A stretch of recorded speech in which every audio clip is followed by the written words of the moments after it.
বন্ধুরা পূজাতে ঘুরতেছি, হঠাৎ করে যখন ভিটুর সামনে দিয়ে যাইতেছিলাম, আমি বলি কি ভিটুর দিকে দেখতেছো কি ঢুকবা, কিছু কয় না। আমি বাইকটা দাঁড়া করেছে, কি গো দাঁড়া করেছে বলি, আমি চলো ভিটুতে যাবো। তো ভিটুতে যাওয়ার পরে কি খুশি জানো নি, এই নিজে ঘুরতেছে, মানে এদিক সেদিক দেখতেছে, কাপড় চোপড় দিকে তো মানে এদান হয়ে গেছে, কেমন কাপড়ের প্রতি একটু আকৃষ্ট আছে। প্রচুর কালেকশন আইছে, কিন্তু এখনো সব কালেকশন আইছে না।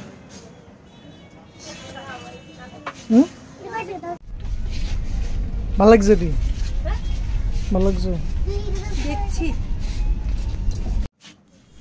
স্মিতা শুধু নিজের সেকশনেই ঘুরতে আছে, যেখানে লেডিস আর গার্মেন্টস আছে, কিন্তু প্ল্যান আসলে যে বাচ্চার গার্মেন্টস দেখবো, কিন্তু বাচ্চার আর গার্মেন্টসের কাছে যাইতেছে না, বারবার নিজের সেকশনের মধ্যে ঘুরতেছে।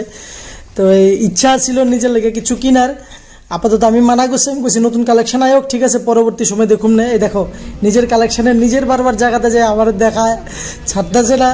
খুব সুন্দর লাগছে 2-3টা ড্রেস নিজের মতো করে।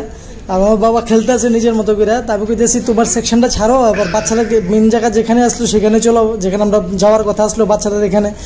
তো আলটিমেটলি তারপরেও যেতে আসে না, অনেকক্ষণ পরে কইতে গিয়ে সেটা আমার মানে গেল।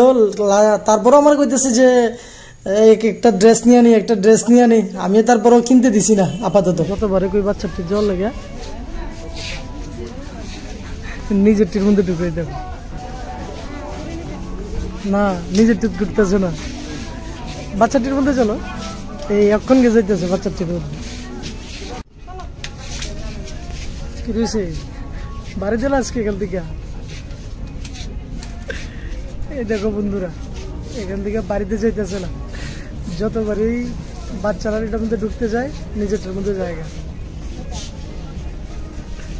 এই দেখো সব, ওই দেখো নিজেরটার মধ্যে গেছে আয়া বসে। দেখো এখানে ব্যাগ পছন্দ হয়ে গেছে গা, আবার ব্যাগের কাছে আয়া বসে। হ্যাঁ তুই পছন্দ করে দিবি মারে। হ্যাঁ হ্যাঁ